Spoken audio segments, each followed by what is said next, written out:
نحمدہ و نصلی علی رسولہ الکریم، اما بعد۔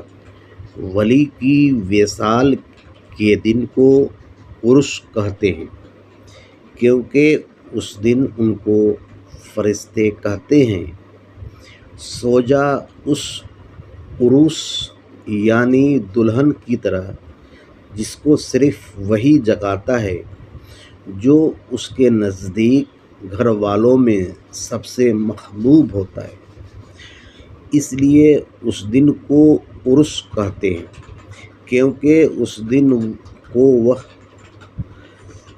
عرس والی نیند سوتے ہیں۔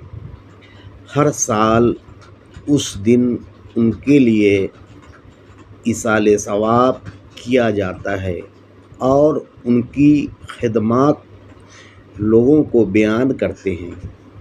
ان کے ذکر سے قبل اللہ و رسولہ کا ذکر کرتے ہیں، اسی کو عرس کہا جاتا ہے۔